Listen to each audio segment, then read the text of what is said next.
What happens when two rising stars of the hip-hop scene, who grew up together in the gritty streets of Chicago, become entangled in the rap industry's gang culture that ends in violence and tragedy? This is the heartbreaking story of King Von and Lil Durk, Chicago's deadliest gangsters, whose tragic lives have left a trail of tears, pain, and unanswered questions.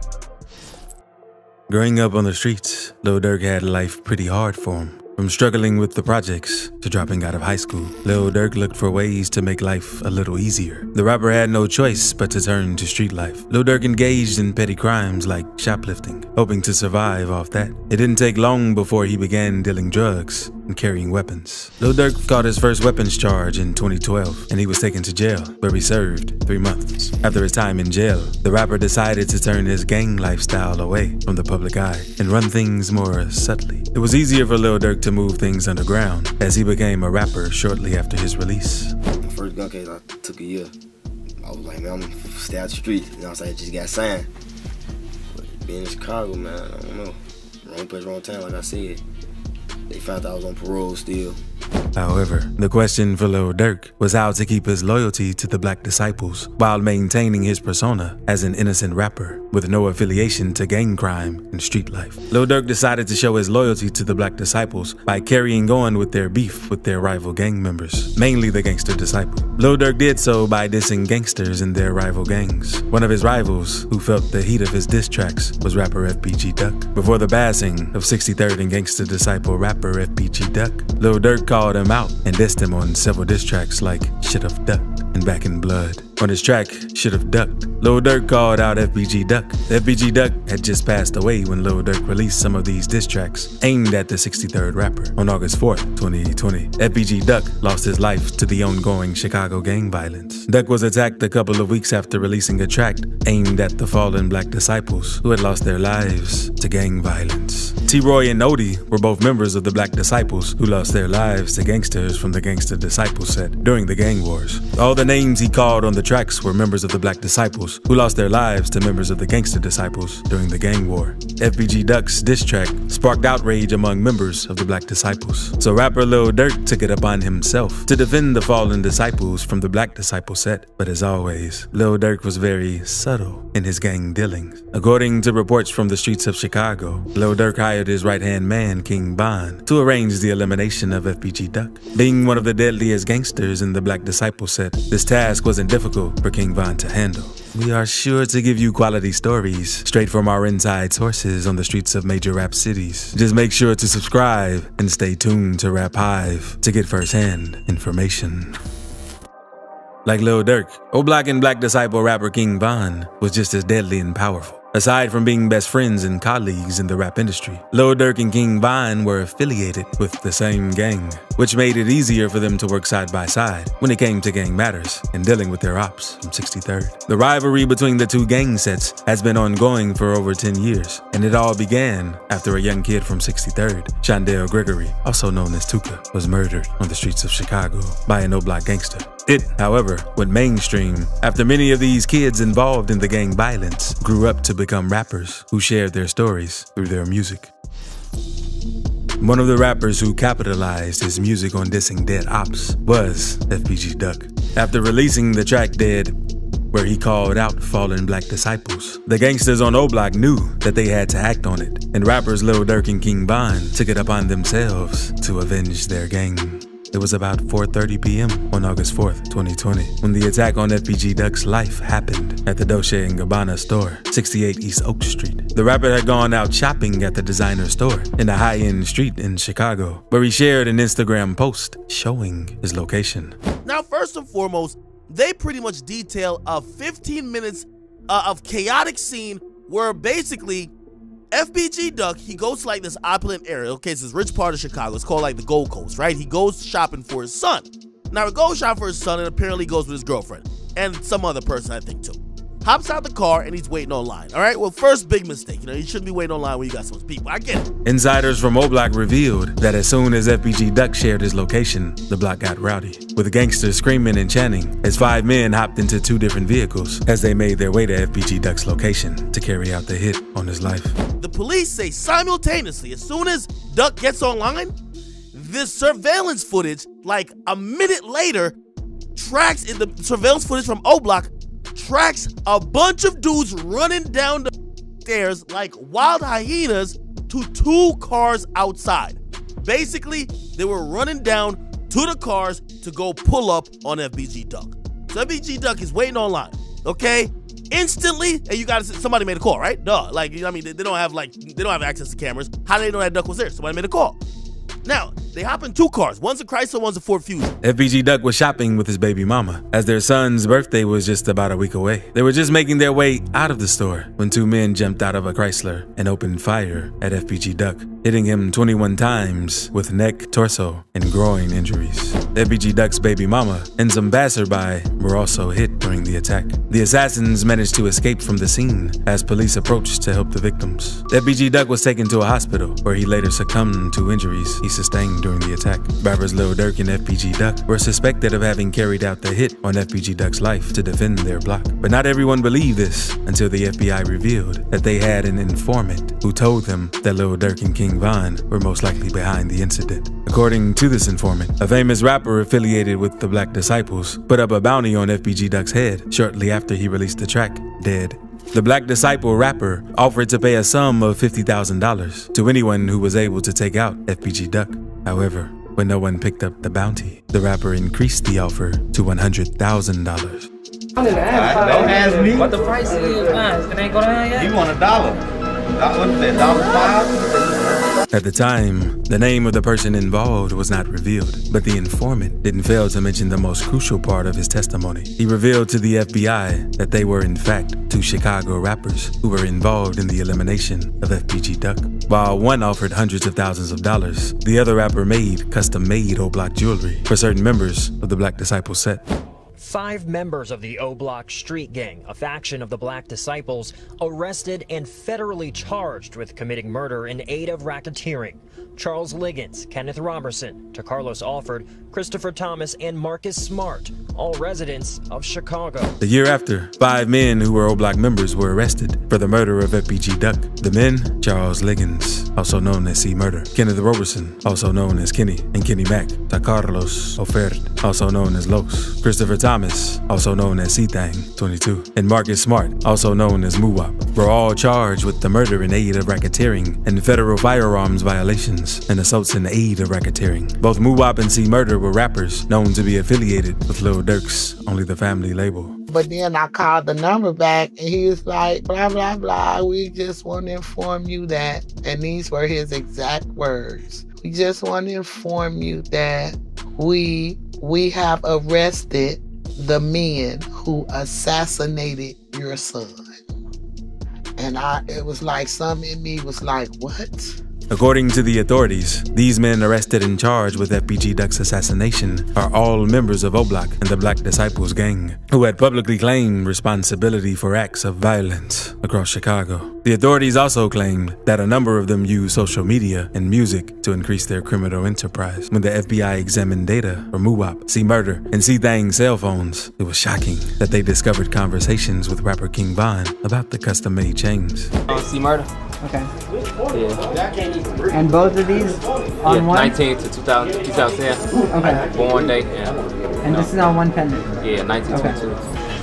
The curve is better. I'm cool with that. And then you just, how do you spell this? C-H? C-H-E-N-O. Oh, right here. So right here, Ivan, we're just adding C-H-E-N-O. Who all got rose gold? According to the FBI affidavit, King Von discussed jewelry designs for some members of the Only the Family crew members, including Muwap and C. Murder. With the evidence from the authorities, it's pretty challenging to determine whether King Von was telling the truth about his relationship with FBG Duck shortly after Duck passed. King Von claimed that he and FBG Duck had settled their differences and genuinely discussed coming together for the better. King Von took to his Twitter and said, "Me and Duck settled our differences before he passed. He was talking about bringing everybody together as a whole and changing the community for the better. I'ma still stands on that, even though you diss my dead homies and family." The assassination of FBG Duck wasn't the only time King Von showed how much of a gangster he was. He was publicly accused of taking the lives of over 5 people, including gangster disciples Jakira Barnes, also known as K.I., Richard Modell, Derek Johnson, aka P5, Rodney Stewart, aka Boss Trail, and Malcolm Stuckey. All of these people were members of the Gangsta Disciple set on 63rd. They want to know if you do a feature with Modell P5, Malcolm. You know them? Nah. Alright, never mind. He already told us about Tuka. He said Tuka one of his favorites to work with. They want to know about the Gleesh Place video. Oh, Gleesh Place coming soon. And I do a feature with all of them niggas. All of these hits were mere speculations until the authorities revealed that King Von was the person who pulled the trigger on Jakira Barnes, the most notorious hitter from the Gangsta Disciples set on 63rd. 63rd's most notorious hitter, Jakira Barnes, was only 17 when she was gunned down on the streets of Chicago on the 11th of April, 2014. Jakira Barnes died last month in April. She was 17 years old. She was killed in the Woodlawn neighborhood in a shooting, and she was shot multiple times. And so the police thought that she was targeted, that she was assassinated, essentially. Before she passed away, Jakira was rumored to have been behind the assassination of a couple of people, mostly gangsters affiliated with the Black Disciple set of O-Block, like the infamous Odie Perry, who O-Block is named after. She was also rumored to have ended the lives of J Money and Sharoyd, who were members of the Black Disciples and friends with King Von and Lil Durk. On the street, which was a shooter or a hitter or an assassin. She was known to her rivals as somebody who was willing to shoot first, to ask questions later. It's all over the internet. In fact, on her own Twitter site, she called herself Taekwon Assassin. Taekwon was a friend of hers who was killed, and she vowed to avenge his death. So female shooters and gangs are... The bullet from King Von's weapon allegedly ended the life of the notorious Jakira Barnes. Before he was taken out on the streets of Atlanta, King Von was rumored to have ended the life of Jakira, but he was often defended by the public proof of the brewing online romance he shared with Jakira when they were alive. Before turning to life on the streets, Jakira Barnes was a promising teenager with good grades. Her best friend revealed in a documentary that she dreamed of attending college after high school, but all that changed when she got mixed up with the gangsters in 63rd. Her mom said she was a smart kid. She was kind of shy, even timid, some people said. I talked to people at the school who said it took a while for her to warm up to her classmates and to her teachers, but she had some initial discipline problems at the beginning, and she got suspended. But after that, she was a good student, they said. So she graduated her 8th grade at Perspectives IIT Math and Science Academy. She went back there for her freshman year, and things did not work out. She had a really spotty attendance record. And the next thing you know, according to her mother, she was arrested for shooting a gun. Being a gangster, Jakira was introduced to all sorts of street dangers, including engaging in crossfires with her ops from other blocks. This is how she met with Black Disciples gangster and rapper King Von. Was a suspect in 3 to 5 shootings. One of those was a murder. I talked to other sources who are closer to the streets, and those people say that she was thought to have committed at least 15 shootings. Either way you cut it.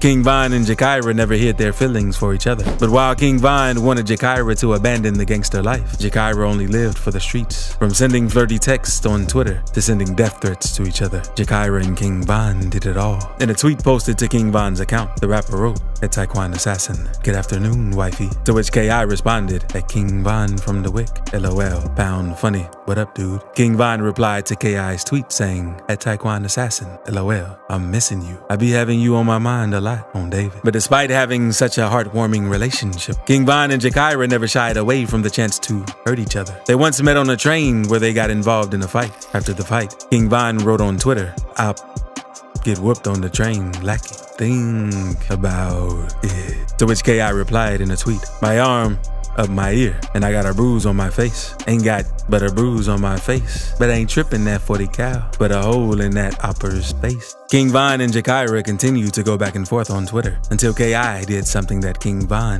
could never forgive. After King Von was arrested for taking out Boss Trail in 2012, he returned from prison to find out that Jakira had taken out 2 of his homies. On the day he got out, King Von tweeted, "At Taekwon Assassin, what's up, ma? You don't miss her?" K.I. responded in a tweet saying, "Hey, King Von from the Wick, what up, my boy? When we linking?" alongside gun emojis. King Von replied saying, "LOL, what's with the guns? And on BD, you said you was gonna come see me if I get booked. What happened?" K.I. replied to his tweet saying, "How would it feel to lose your homie while you behind them bars during that time?" To which King Von responded by tweeting RIP to his fallen homies, P-Crack and J Money, who K.I. eliminated to get vengeance on King Von. After this incident, K.I. and King Von stopped being friendly until she was taken out in 2014. According to recent reports from the Chicago Police Department, they believe that King Von was the person who pulled the trigger on Jakira as she made her way to a party with her friend, FBG Butter. Although Jakira lost her life in the incident, FBG Butter sustained some bullet wounds and survived. The authorities recently claimed that King Von was the alleged hit, and as they stated in a document, an unknown M1 wearing a gray hoodie and blue jeans approached the victims. The unknown offender then produced a handgun and began firing in the direction of the victims, striking all three. The authorities further claimed that King Von wasn't arrested at the time due to lack of evidence. However, FBG Butter has claimed that it wasn't King Von who opened fire at him on that fateful day, and even the authorities know it. Man, what I know is, on my dead,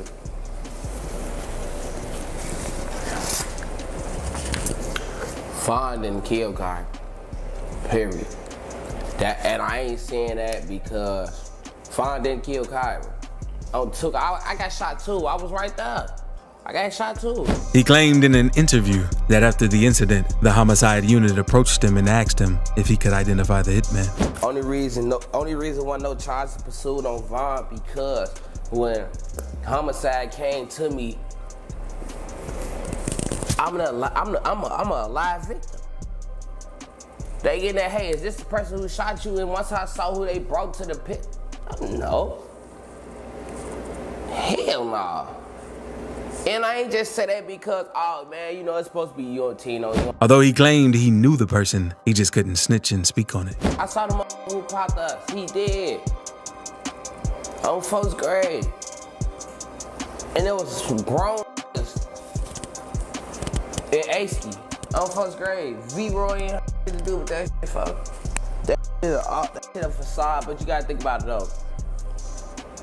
Von took credit for a lot of murders in real life. He said he did a lot of shit. According to FBG Butter, the person who identified the shooter immediately after the incident was a girl who was also present at the scene. She identified the victim and pointed at him when the police showed her picture. In real life, it wasn't him, cause there was out there too who she told. She know who it was. She saw who it was. She told the homicide detectives who it was. You see what I'm saying? But don't nobody speak of her. Her name not even in the paperwork. Lil B Gravy, she sat in the station. She did all that. She pointed about in the lineup, all that. And motherfucker don't speak. Butter claimed that he kept his silence, and the person who carried out the hit has since been assassinated on the streets of Chicago. Lil Durk and King Von may have grown up together and lost most of their homies, but the two started facing tragedy together in 2019 when they allegedly attempted to murder a man on February 15th, 2019. The rappers were making a deal in the parking lot of the Varsity in Atlanta with the man who has come to be identified as Alexander Witherspoon. However, things didn't go as planned, as a crossfire ensued while the deal was going on. Alexander Witherspoon sustained a bullet wound to the leg during the crossfire as his Jeep Cherokee and $30,000 in cash were stolen from him. Rappers Lil Durk and King Von managed to escape from the scene unhurt, but surveillance footage captured the rappers on the scene. Jovita, APD says they used at least 5 cameras from local businesses, including this BP, as well as from the Varsity across the street in order to build their case against Lil Durk and his co-defendant. On Friday, detectives from Atlanta and Chicago testified in the criminal case against rapper Lil Durk in Fulton County Court. They say around 5 in the morning on February 5th, Lil Durk, whose real name is Durk Derek Banks, and his co-defendant Devontae Bennett were seen on camera. Alexander Witherspoon decided to press charges, and after further investigation, a warrant was put up for King Von and Lil Durk's arrest. Lil Durk turned himself into the authorities. By a convicted felon. Today, his attorneys told us that both they and the rapper learned of these charges about a day or so ago. They also told us that he is currently on tour, at least he was until yesterday. They say they are hoping that he will be granted bond. While King Von was arrested for not turning himself in. Lil Durk and King Von were both charged with attempted murder, as the prosecutors claimed that they were the ones who fired the weapon at Alexander Witherspoon and made away with his personal effects. When the tragic incident happened, Lil Durk and King Von fans believed they would get locked up for a long time for their crimes. I work with some of Durk's producers, and the rumors, like, or the conversation within his camp was that Durk might get washed for this. And that was, yeah, that was a narrative when it happened for a long time. People were very concerned that were close to him that he was going to get caught up for this. So I agree. It's glad that he doesn't need to have this hanging over his head in the midst of all this success. But the rappers could scale through with good lawyers on their side. According to their attorneys, Alexander Witherspoon, who claimed to be the victim, was the aggressor, as he threatened the rappers with his gun before anybody else pulled out a weapon. They added that the attorneys further stated that although they may have pulled out their weapons in self-defense, Alexander Witherspoon was not hurt by the bullets fired from the rappers' guns. Lil Durk claimed in several interviews that he did not fire a weapon at Alexander Witherspoon. You're about to surrender as we speak. Yeah. How come? Because I have nothing to add. Like, I have nothing to run from. Did you do it? Did you shoot this man? Did you commit the other crimes of which you're accused? On October 22nd, 2022, Lil Durk gained his freedom again when the murder charges were dropped due to prosecutorial discretion. Would King Vine and Lil Durk have continued to carry out gang dealings if King Vine was still alive?